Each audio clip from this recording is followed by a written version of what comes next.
जब हम plant tissue culture में ऑर्गन कल्चर को पढ़ते हैं तो उसमें हम मेरिस्टेम, एम्ब्रियो और एंथर कल्चर को पढ़ते हैं।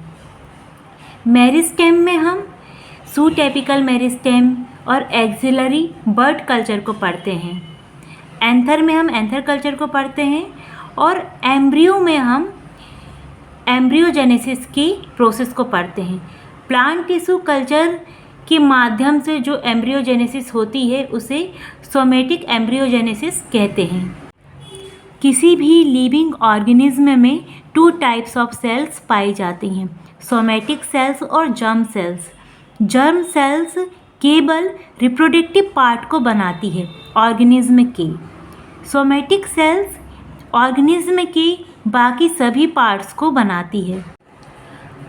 अगर कोई प्लांट नेचुरल प्रोसेस के थ्रू बनता है तो वह जाइगोटी एम्ब्रियो से बनेगा, ठीक है। उसमें पॉलिनेशन की प्रोसेस होगी, फर्टिलाइजेशन होगा, जाइगोट का फॉर्मेशन होगा, जाइगोटी एम्ब्रियो का फॉर्मेशन होगा और एक प्लांट तैयार होगा। लेकिन यदि हमें किसी प्लांट को प्लांट टिश्यू कल्चर के माध्यम से इन विट्रो कंडीशन में लैब के अंदर प्लांट का क्लोन तैयार करना है तो हम उसमें सोमेटिक एम्ब्रियोजेनेसिस की प्रोसेस को अप्लाई करेंगे। किसी सोमेटिक सेल से एम्ब्रियो के मॉडिफिकेशन परिवर्धन को सोमेटिक एम्ब्रियोजेनेसिस तथा इस प्रकार प्राप्त एम्ब्रियो को सोमेटिक एम्ब्रियो SE कहते हैं। इसके विपरीत जाइगोट से प्राप्त एम्ब्रियो को जाइगोटी एम्ब्रियो या केवल एम्ब्रियो कहा जाता है। इस प्रकार पराग कणों से परिवर्धित होने वाले एम्ब्रियो को पॉलन एम्ब्रियो कहते हैं। सोमेटिक एम्ब्रियो का मॉडिफिकेशन कायकी भ्रूण का परिवर्धन सिंगल सेल से होता है। सिंगल सेल डिवाइड होकर मेरिस्मेटिक सेल्स का ग्रुप बना लेती है।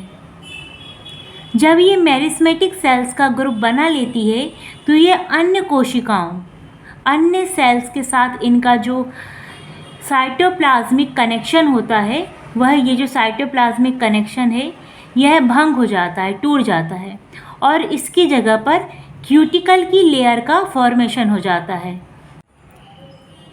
ये जो मेरिस्मेटिक सेल्स का ग्रुप है इसके बाहर क्यूटिनिसेशन होने लगता है। यह मेरिस्मेटिक सेल्स का समूह कंटिन्यू डिवीज़न करता रहता है। यह स्टेज अर्ली प्रो एम्ब्रियो की होती है। जब ये कंटिन्यू डिवीज़न करता रहता है तो बाद में ये ग्लोबुलर सोमेटिक एम्ब्रियो में कन्वर्ट हो जाता है। इसके बाद हार्ट शेप्ड सोमेटिक एम्ब्रियो में यह एक्स प्लांट या कैलस कन्वर्ट हो जाता है। इसके बाद यह टॉर्पीडो शेप्ड सोमेटिक एम्ब्रियो की स्टेज में आ जाता है।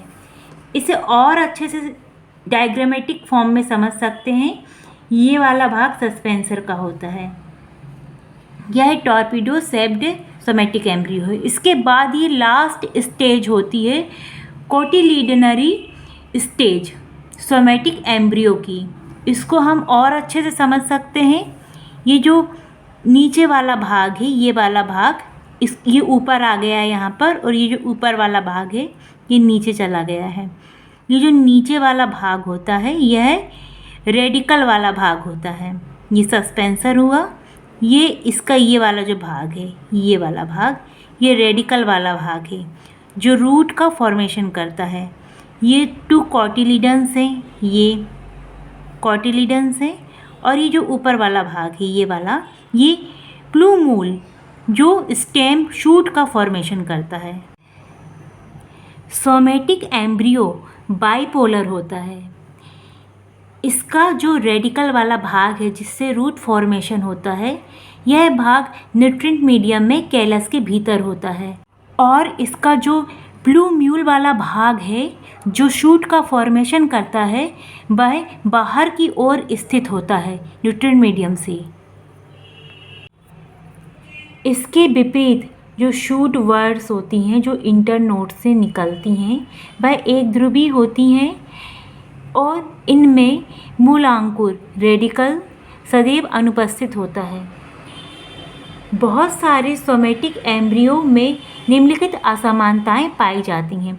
ये स्वाभाविक सी बात है कि जो चीज़ नेचुरल तरीके से नहीं बन रही है, आर्टिफिशियल तरीके से बन रही है, उसमें कुछ असमानताएं पाई जा सकती हैं। वो एकदम नेचुरल नहीं हो सकता या नहीं बन पाता। कभी कभी जो रेडिकल होता है वो अविकसित होता है। 2 से अधिक घंटी के आकार के कोटिलिडन्स का पाया जाना, ठीक है, नॉर्मली तो 2 ही पाए जाते हैं।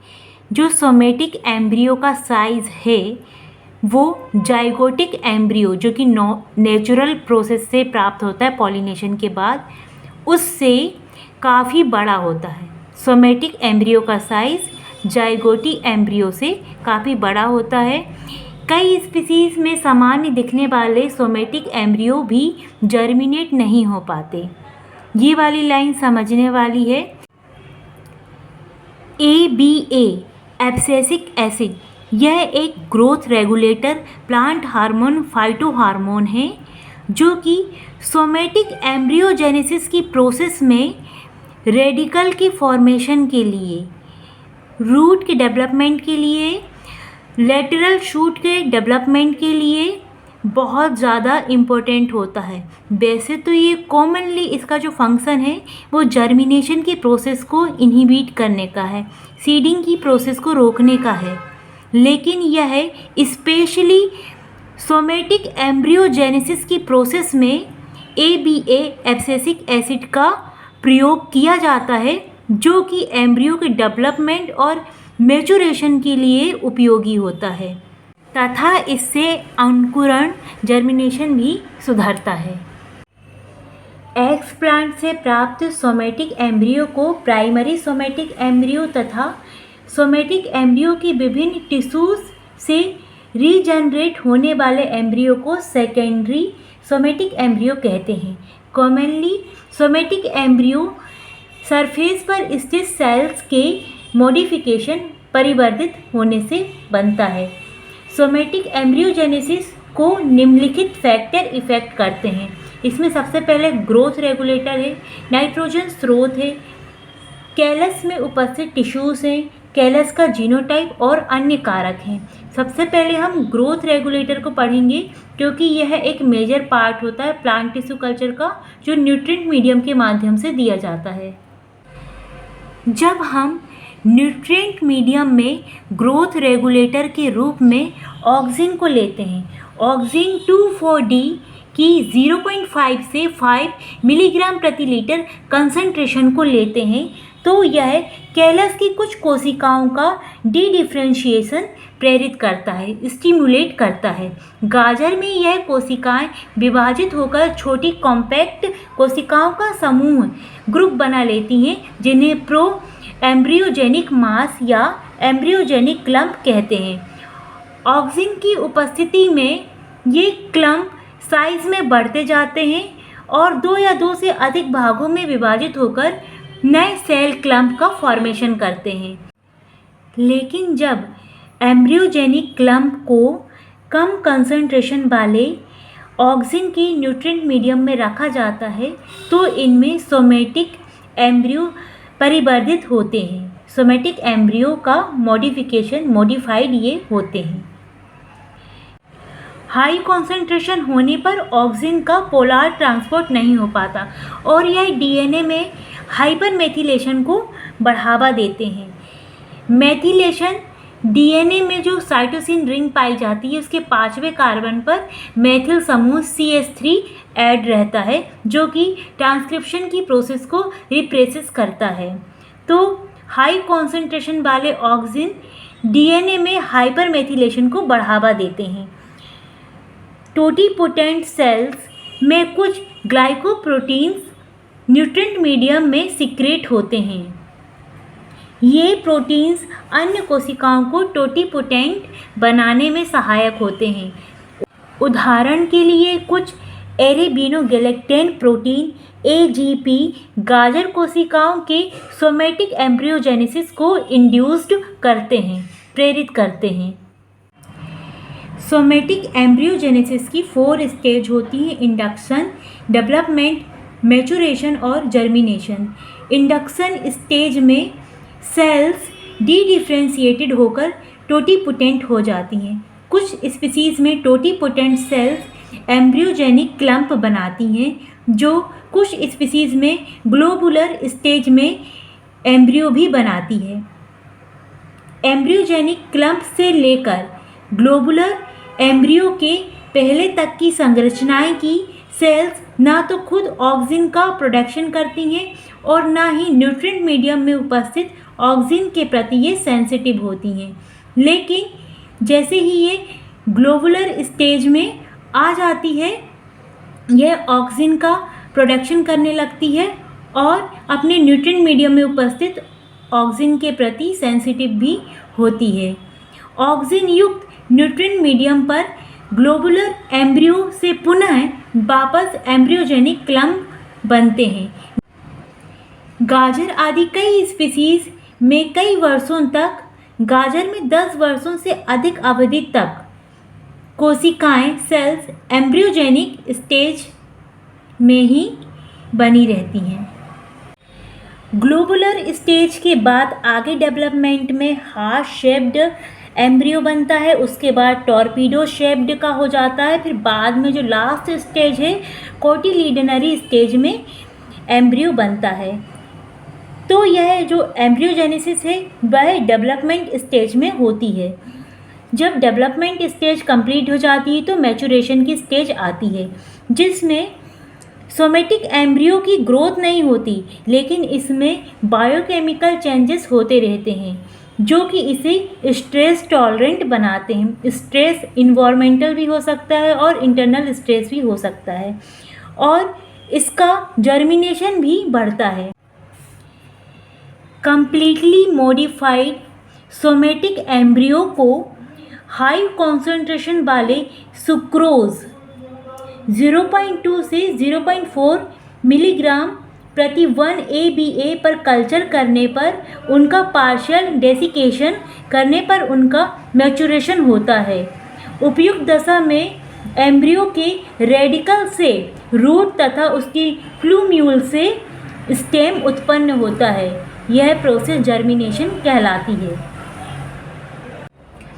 कई स्पीसीज जैसे गाजर, अल्फाल्फा, कॉफ़ी आदि में सोमेटिक एम्ब्रियो का इंडक्शन ऑक्सिन की हाई कॉन्सेंट्रेशन, ऑक्सिन जिसका टाइप है 2,4-D, इसकी हाई कॉन्सेंट्रेशन 40 से 60 मिलीग्राम प्रति लीटर पर इसका इंडक्शन होता है, ये इंड्यूस्ड होता है, और इसका परिवर्धन डेवलपमेंट ऑक्सिन की निम्न कॉन्सेंट्रेशन या 0 कॉन्सेंट्रेशन पर इसका वाले न्यूट्रिएंट मीडियम पर इसका डेवलपमेंट होता है। कुछ अन्य स्पीसीज जैसे चना में इंडक्शन और मैचुरेशन एक ही न्यूट्रिएंट मीडियम पर और अपेक्षाकृत हाई कॉन्सेंट्रेशन वाले ऑक्सिन की उपस्थिति में होता है। कई अन्य स्पीसीज जैसे ट्राइफोलियम, मटर आदि में साइटोकाइनिन सोमेटिक एम्ब्रियो के इंडक्शन के लिए रिस्पॉन्सिबल होता है। अन्य स्पीसीज में ऑक्सिन और साइटोकाइनिन का कॉम्बिनेशन सोमेटिक भ्रूण के इंडक्शन के लिए रिस्पॉन्सिबल होता है। नाइट्रोजन सोर्स, यह एक असेंशियल एलिमेंट है। प्लांट में डीएनए के फॉर्मेशन के लिए, एमिनो एसिड के फॉर्मेशन के लिए, प्रोटीन के लिए नाइट्रोजन उपयोगी होता है। इसका अमोनियम वाला जो टाइप है वह सोमेटिक एम्ब्रियोजेनेसिस को बढ़ाता है। गाजर में तो इंडक्शन के लिए, सोमेटिक एम्ब्रियो के इंडक्शन के लिए इसका ताज़ा भार वाला 5 मिलीमोल प्रति केजी अमोनियम उपस्थित होता है, तभी गाजर में सोमेटिक एम्ब्रियो का इंडक्शन हो पाता है। लेकिन इसके डेवलपमेंट के लिए नाइट्रेट NO3 उपयुक्त न्यूट्रिएंट मीडियम पर भी सामान्य रूप से होता है। ठीक है, मतलब इसमें आपको अमोनियम भी लेना पड़ेगा और नाइट्रेट भी लेना पड़ेगा।